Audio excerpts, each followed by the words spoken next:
The film kicks off with James. He is driving recklessly, completely lost in his own world of joy. Suddenly, a massive truck pulls up right in front of him. He nearly slams into it. It is a terrifyingly close call.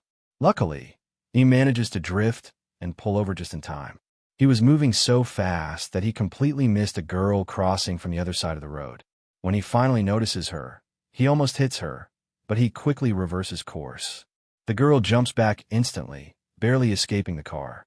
However, in the chaos, all of her belongings are thrown across the road. Her suitcase snaps open, and her things are scattered everywhere. James, realizing he is the sole reason for this mess, feels an immediate wave of guilt. He starts picking up her belongings while repeatedly apologizing. Right then, the girl's bus arrives. Seeing her struggling with her luggage like this, the driver just pulls away. The bus leaves her behind. This makes James feel even more remorseful. This girl was supposed to leave her small town for the big city. But since she missed the bus, she is forced to return to Silent Hills, her old home. James knows deep down that everything that happened was his fault. He decides to make things right immediately. He tells her, "I will drop you wherever you need to go." The girl hesitates. It is clear she does not trust him. James promises her that if she refuses, he will stand right there until she safely boards another bus. The girl is aware that no other bus will show up until tomorrow. That is why she finally agrees, even though she is reluctant. James quickly helps her pack her bags, and they set off towards Silent Hills. Just then, a strong breeze begins to blow, and the atmosphere becomes wonderful. It builds into a very romantic vibe, making the moment feel incredibly awkward for both of them. The girl, whose name is Mary, explains that whenever someone new arrives in Silent Hill, a breeze like this flows through the town. It is as if Silent Hill itself is welcoming the newcomer. A strange attraction develops between them in that moment, leaving them both deeply confused. As the tension of this confusion peaks, the scene abruptly cuts.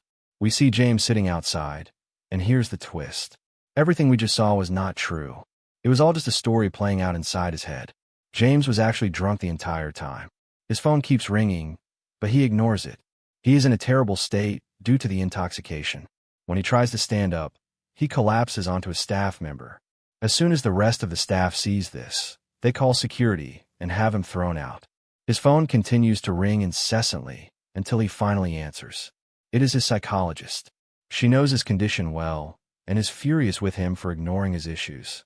This reveals that James has a serious psychological problem and is avoiding treatment. She reminds him of their appointment tomorrow and warns him not to miss it. James can barely respond. His voice sounds hollow and weak. It is obvious he is deeply broken and suffering. He finally makes it home, completely exhausted. Inside, he finds a letter from Mary. She tells him that something is terribly wrong and that she needs him immediately. Without a second thought, James decides to head to Silent Hill. It is raining heavily. He is driving while intoxicated, and anything could happen. But Mary is the only thing on his mind. To him, Mary was the most important woman in the world. James couldn't bear the thought of anything happening to her. He was determined to find her, no matter what it took. Lost in his own thoughts, James eventually drifted off to sleep while still behind the wheel. When he finally woke up, he found his car parked near a public restroom. He caught a glimpse of himself in the mirror, and, for a moment, he didn't even recognize the man looking back. He looked nothing like the old James. The transformation was striking. This new version of James had deep lines under his eyes and a much longer beard. Anyone looking at him could tell instantly that he was drowning in depression. He pulled out Mary's letter once more, reading it carefully before closing his eyes and breaking into tears. He held on to that letter tightly. In that moment, all the beautiful memories they had created together in Silent Hill came rushing back. Everyone had told him to just forget about Mary and move on with his life. But James couldn't do it. He still felt, deep in his soul, that Mary needed him. As James stepped further into Silent Hill, he crossed paths with a girl named Angela. She asked him for a hand with her bag, and they began walking together. Angela chatted about the weather, and James listened, but his mind was elsewhere. He suddenly interrupted her and asked, "Do you know where Mary is? Have you seen her?" Angela looked at him and replied, "You will never see her." James heard the words, but he was too lost in his own head to truly process them. He wasn't even paying attention to what she was saying anymore. He was still trapped in his memories. As eerie and dark as this rainy version of Silent Hill appeared now, he remembered how breathtakingly beautiful it was when he and Mary first arrived. It was that very beauty that led Mary to promise him they would live there in peace for the rest of their lives. But then, a strange memory surfaced. He remembered how Mary always seemed to be hiding things from him. She was terrified that James might discover something that would make him walk away. James had always reassured her that no matter what happened, or how bad things got, he would never leave. He believed Mary was loyal to him, and he knew his feelings for her would never change. With those thoughts heavy on his mind, he ventured deeper into Silent Hill. The place that was once lush and vibrant was now a barren wasteland. Walking through the darkness felt genuinely terrifying. Everything was falling apart. Garbage was strewn across the empty streets. It felt as if the entire population had vanished years ago, and the town itself had grown to hate the presence of humans. Yet, James kept moving forward. He came across a warning sign that screamed, "Danger ahead." He ignored it completely and pushed into a narrow tunnel. He called out her name, "Mary, Mary," but there was no response. Suddenly, music started blaring from a nearby tunnel. Following the sound, James found a radio tucked under a sheet near a dead body. As he reached for it, strange echoes filled the air, and the corpse itself seemed to warn him not to go any further. "There is a curse on this town," it seemed to say.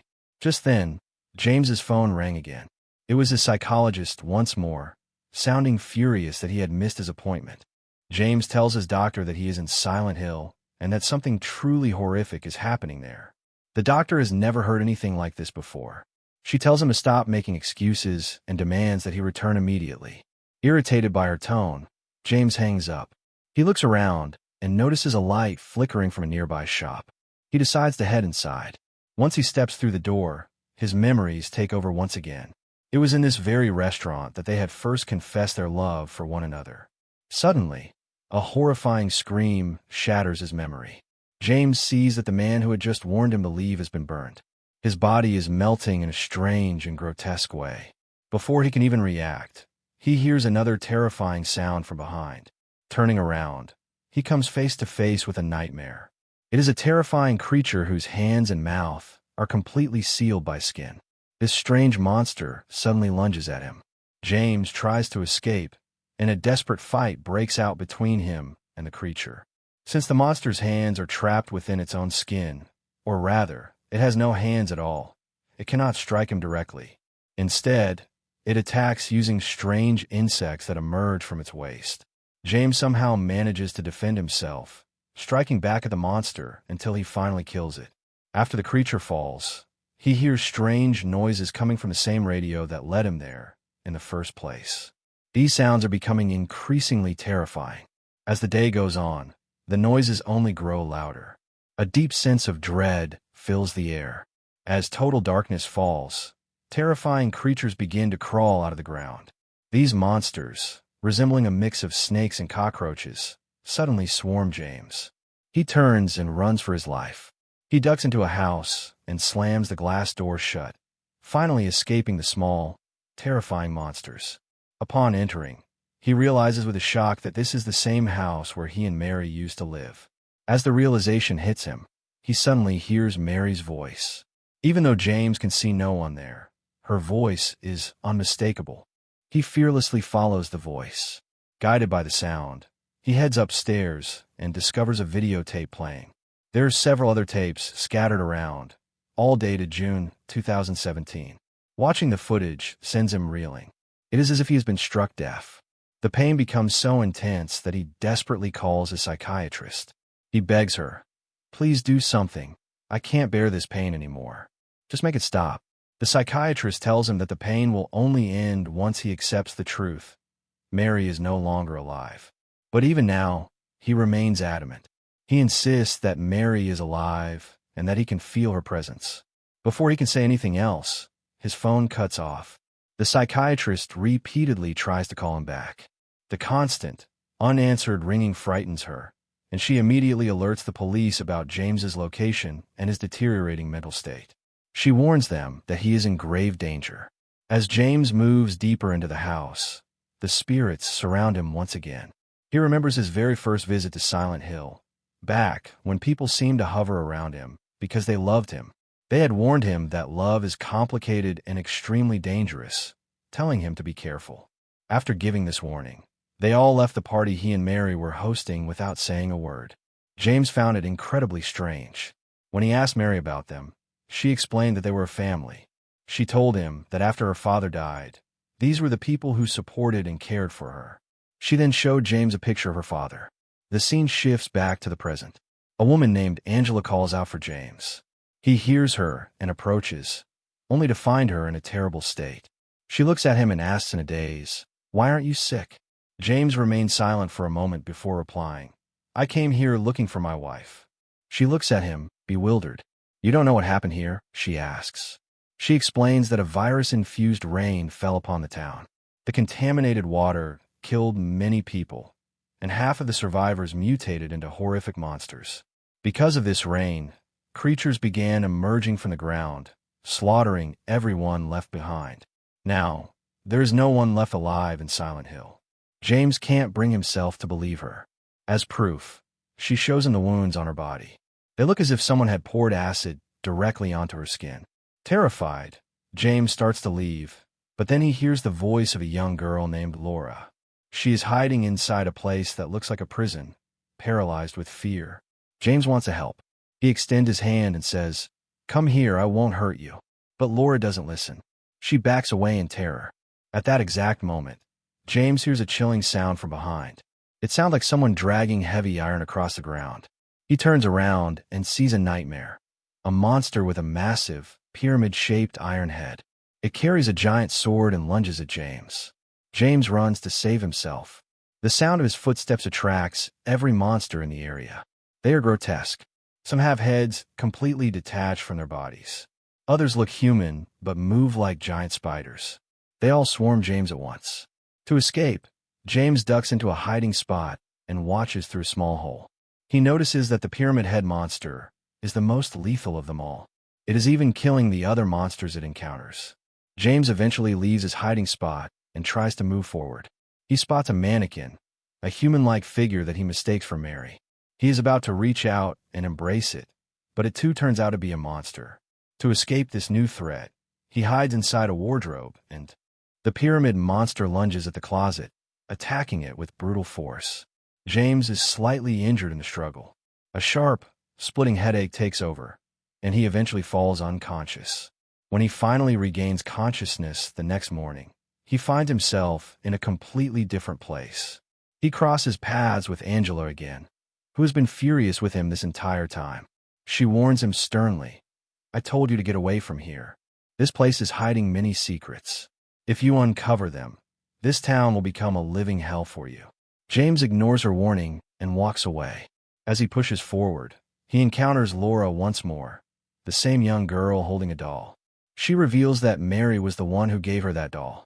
James desperately asks her, "If you know Mary, then tell me where she is." But the girl stays silent and runs off. James chases after her, but she leads him into a complex maze where she suddenly vanishes. James is now trapped, unable to find an exit.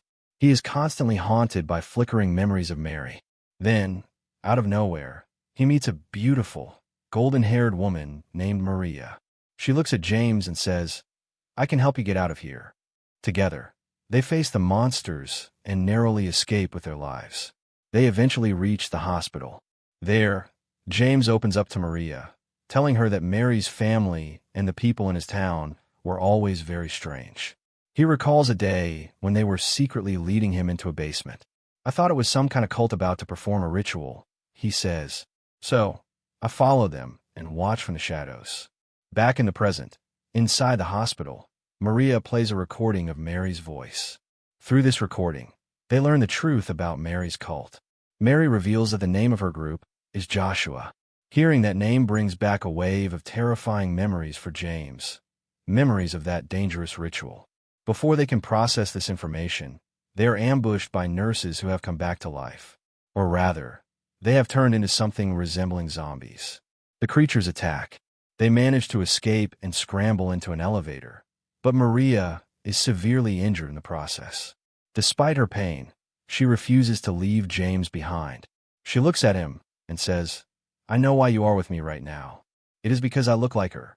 Maria then makes him promise, "If you don't find Mary, promise me you'll take me away from this place." "Do you remember my name?" "My name is Maria." From there, James and Angela reunite, and James meets Laura once more, who leads him directly to room 318. As he enters the room, a terrifying monster lunges at him. It lets out a chilling cry, asking, "Why are you here?" The creature is so horrifying that James is left breathless. Suddenly, he snaps back into consciousness. The scene cuts away to reveal a shocking truth. None of this was real. Everything had been happening inside James's mind. He is actually in a psychiatric hospital. As he comes to, his psychiatrist explains the situation. "You have been undergoing treatment for months," she tells him. "You have been in deep shock since your wife Mary died, and you haven't been able to pull yourself out of it. That is why we had to resort to shock therapy." James closes his eyes, and, through a mental mirror, we see the truth. He was there when Mary died. He remembers everything. He actually watched her pass away. When he wakes from these memories, the psychiatrist tells him that Mary's death had such a profound impact on his mind that he lost all sense of reality. He can no longer distinguish between his dreams and the real world. Their goal now is to pull him out of this terrible state. He closes his eyes once more and sees Maria again. She asks him if he wants to stay trapped in Silent Hill or escape this deception with her and return to real life. James closes his eyes for the final time. Even now, he refuses to accept that Mary is gone. He insists that Mary is still alive and that he will find her. He pleads with Maria to stay and help him search, but she refuses and begins to walk away. As he watches her leave, James loses consciousness again, still convinced that while Maria might be a thought, Mary is very much alive. Now, he finds himself in a place consumed by fire. There, along with Laura, he sees a monster that resembles Mary. It looks absolutely terrifying, but James isn't afraid of it. Instead, he reaches out, grabs the monster's mouth, and begs for forgiveness. He cries out, "Please forgive me." At his apology, the monster instantly burns to ashes. Then, James finally finds Mary's body. Seeing her corpse, the reality of her death hits him once again. Here, the mystery of how she died is finally revealed. In reality, Mary's marriage to James had become a nightmare. He had started giving her poison. As a result, Mary became so ill that she was on the verge of death. She eventually begged James, "Please, I can't bear this pain. Please just kill me." James, unable to see her suffer any longer, reluctantly ended her life. Suddenly, James is thrown back into another vision. He sees himself placing Mary's body in his car and driving it straight into a river. The scene then cuts back to the very beginning of the movie, the moment when James and Mary first collided. It is revealed that instead of heading toward Silent Hill, they were actually going somewhere else entirely. What truly happened there remains a haunting mystery. And with this mystery,